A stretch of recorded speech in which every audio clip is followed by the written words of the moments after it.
Well, I didn't mind our first period, quite frankly. I mean, we knew they were going to come out and make a push.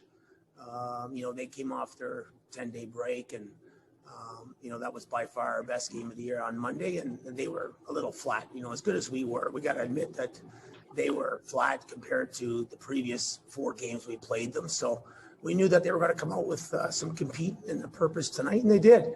And I thought we were okay in the first. I certainly thought they had the better chances by a couple, but I thought we were okay. And then the second period obviously was, pretty much disastrous for us in terms of spending practically the whole period in our end. And we just didn't have any answer for the one-on-one battles. And I'm not quite sure if it was because of the 5 games in 8 nights or we couldn't meet their push. And certainly if it wasn't for Gus, the game would have been out of reach by the end of the second.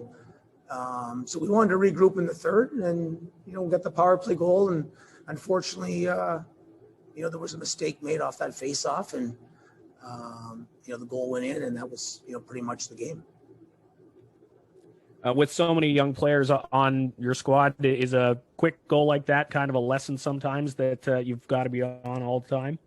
Yeah, and that was the message tonight, post-game. It's about building consistency within your game, and I thought we set the bar Monday night in terms of how we need to play and what we need to do from a defensive perspective. I thought our structure defensively was good tonight. I mean, we were doing our best to keep it to the outside, but, they were winning a lot of those one-on-one battles. And some of our bigger, stronger guys tonight looked like they didn't have much legs.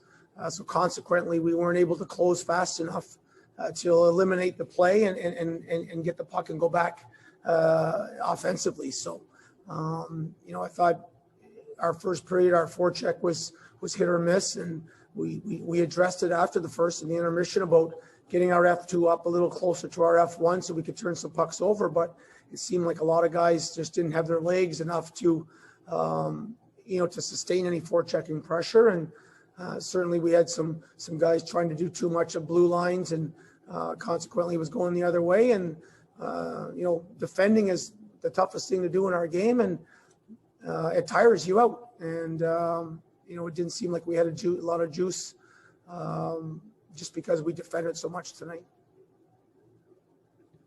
On the one Laval goal, it looked like Gus was run into a little bit. What was the explanation you got from the officials, and did you think that was a turning point in the game, perhaps?